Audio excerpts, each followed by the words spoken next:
sisters and brothers, good afternoon po sa ating lahat.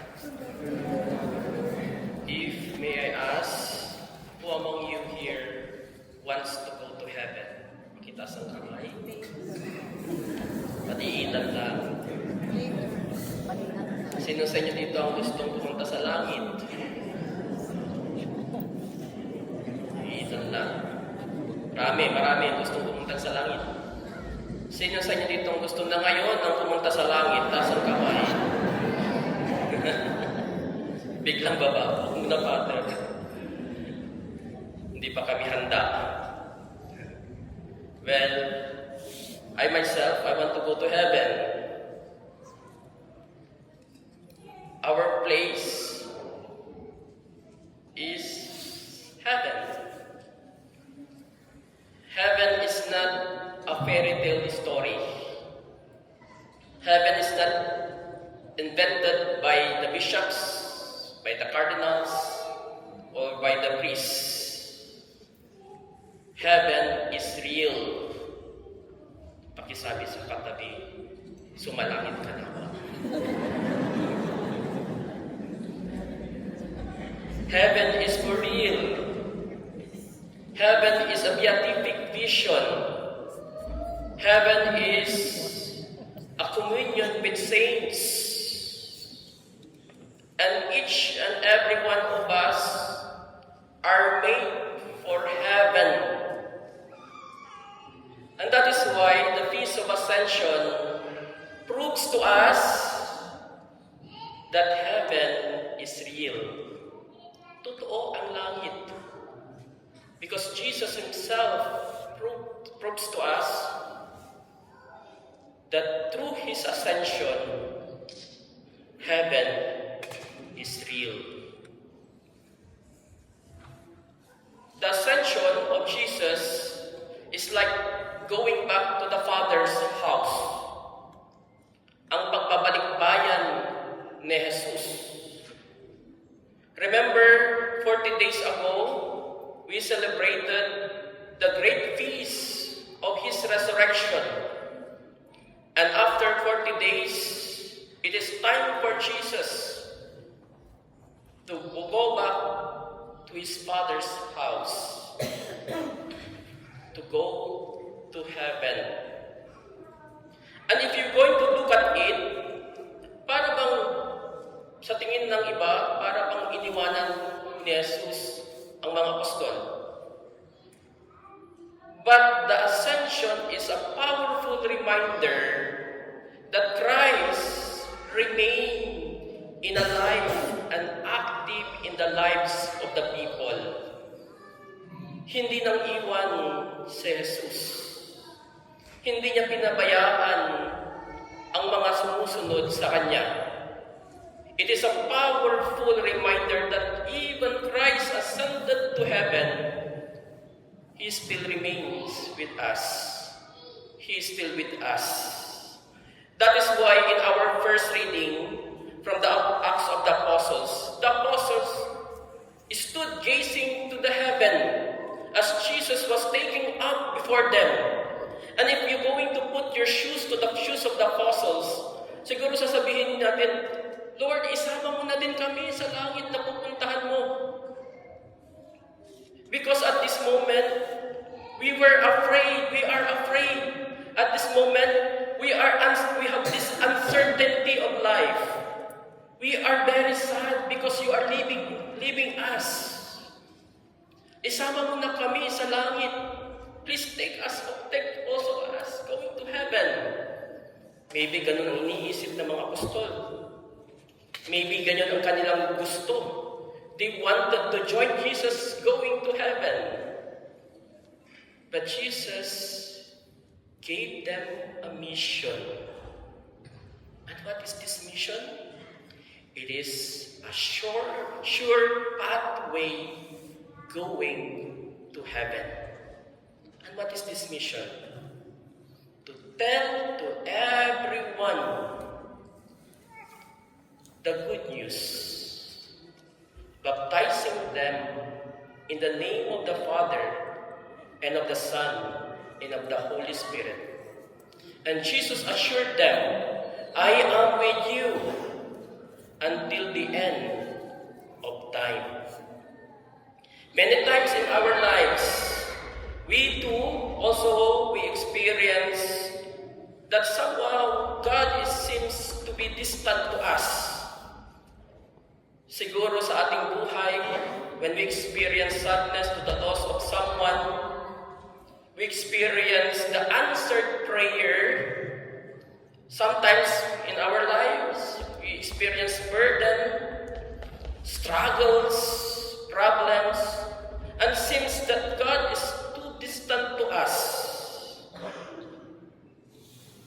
But this feast day of His Ascension teaches us that Jesus never abandons us, even in times of our own sadness, even the times of difficulties, even the times that we are having problem and burden in life.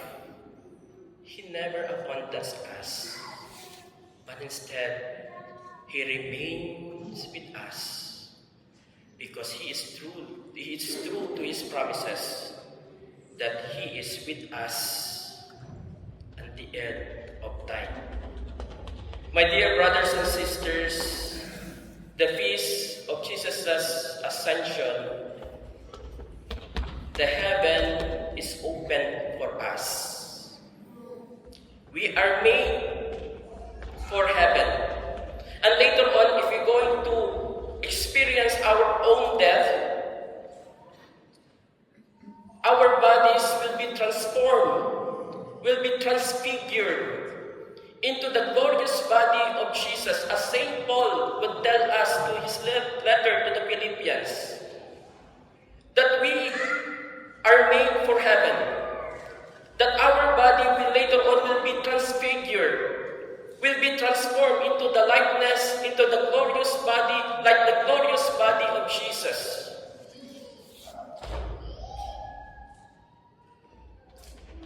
We are more than angels. Angels were created only as spirit, but us, we are created in the image and likeness of God. Sana sa buhay natin we aspire heaven as our home. We aspire later on, if we will face our own death, heaven will be open to us. We aspire later on that we were going to face the Lord who created us. We aspire later on that we will join with all the saints into heaven. One of the saints that recently canonized was Saint Carlo of Acutis. Saint Carlo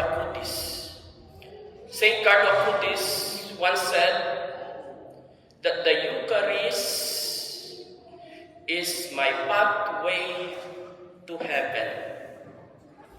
And this is a reminder to each and every one of us that every time we attend the Mass, every time we receive the body of Christ, we are somehow have the foretaste of heaven. And the Eucharist is the assurance for us for heaven.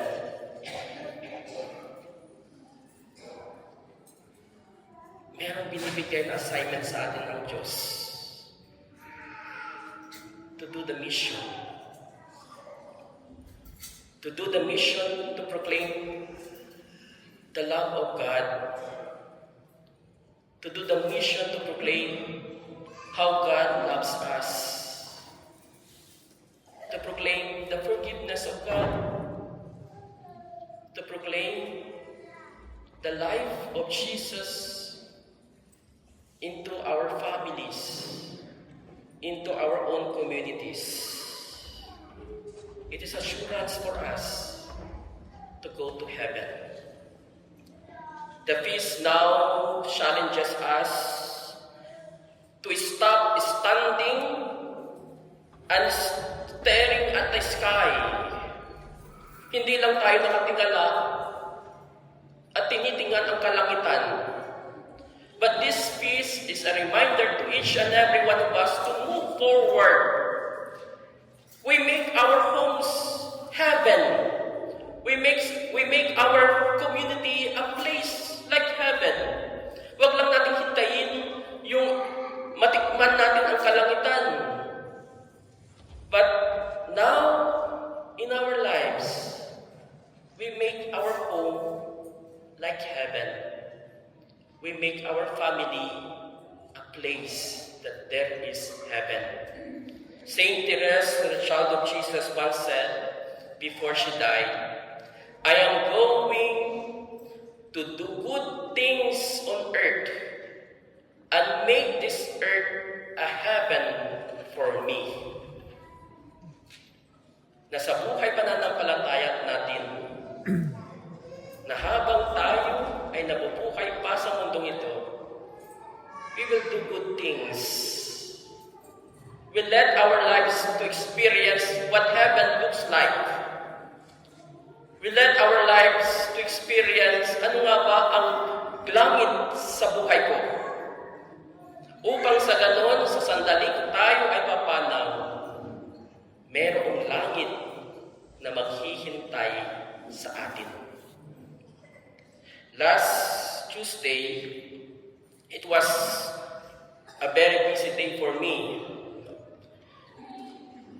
Day off ko ay Monday, Tuesday to Sunday, it is a busy days for me. And I had no schedule to visit any sick people. Sa schedule ko, walang sick visitation. But and then on that day, Tita Alice and Tita Norma called me. Gusto niyo po bang bumisita kay Ate Ninita? She was in the hospital. So I immediately said to them, yes po, pero wait lang po, tatapusin ko pa lang ginagawa ko. So they went first, and then after that, I followed together with Tito Dante. And at the hospital, we saw Tita Ninita. And the good thing is, she asked for confession. So I gave the confession to her. And after the confession, I absolved her from all her sins. But there is added prayer, a commendation to dying. Because I knew na hindi na siya magtatagal. So in prayer is like this. After I gave my absolution for her sins, I said a prayer of commendation to dying. In Tagalog, I told this prayer. Sa sandali na ikaw ay papanaw, makaharap mo nawa ang Diyos na lumikha sa iyo. Si Jesus nawa ang magbukas ng kalangitan sa iyo na ipinangako niya sa iyo nung siya ay iyong sinamba at nang mahalin. Nawa makapiling ka nawa ng mga anghel sa kalangitan, kasama ng ating Panginoong Jesucristo, magpasawalang hanggan. It was a commendation, it was a prayer of commendation to dying. And after 2 days, on the feast of the Ascension of the Lord, heaven was open for Ninita. Heaven was given to her so that our beloved Ninita, who is one of our faithful members of this community, would experience heaven and would see the face of God into heaven. My dear brothers and sisters, sana sa ating buhay pananampalataya, huwag nating hintayin na tayo ay mamatay para lang matanggap ang kalangitan. Pero ngayon pa lang, we live heaven. We let heaven to reign in our hearts, to reign in our home, to reign in our community, so that in the day that God will call us, heaven will be open for us.